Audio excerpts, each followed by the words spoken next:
Hjem.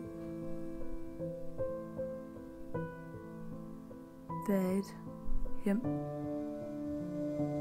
Når man siger hjemme, hvad mener man så? Er det et sted, hvor man kan være glad og være sig selv? Er det der, man finder tryghed og en god familie? Er hjem der, hvor man tager hen, når man savner et sted, der er ens eget? Er det der, man bor? Der, man hører til? Eller er det der, man tager hen, når man savner mor og far?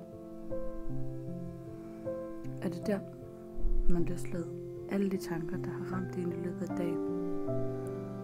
Hjem der, hvor man kan være tilfreds med sig selv og med andre. Hjem. Hvad er det?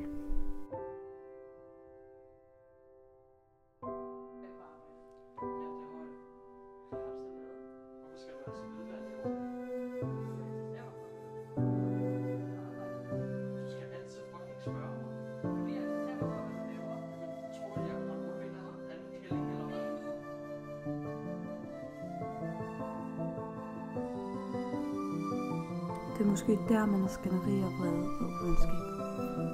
Måske er det der, man ikke kan enes og ikke kan samarbejde. Der, man føler sig utryg. Der, man frygter, hvad der skal ske. Der, man må være alene. Vil man gøre alt for at bare kunne leve i et dejligt hjem, føle sig tryg uden frygten for skænderier, frygten for mors og fars vrede.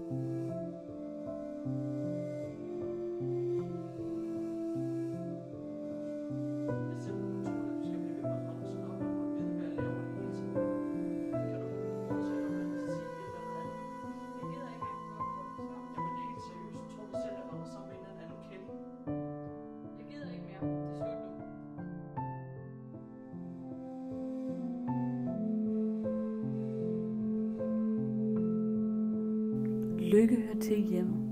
Hvis man ikke er lykkelig, så er det ikke et hjem. I hvert fald ikke et rigtigt hjem. Kan man savne et sted, man ikke kan lide at være? Kan man have hjemve, hvis man egentlig ikke rigtig bryder sig om at være derhjemme?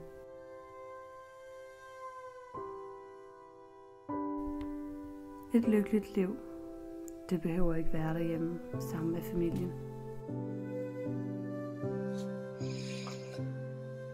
Okay, jeg kan godt.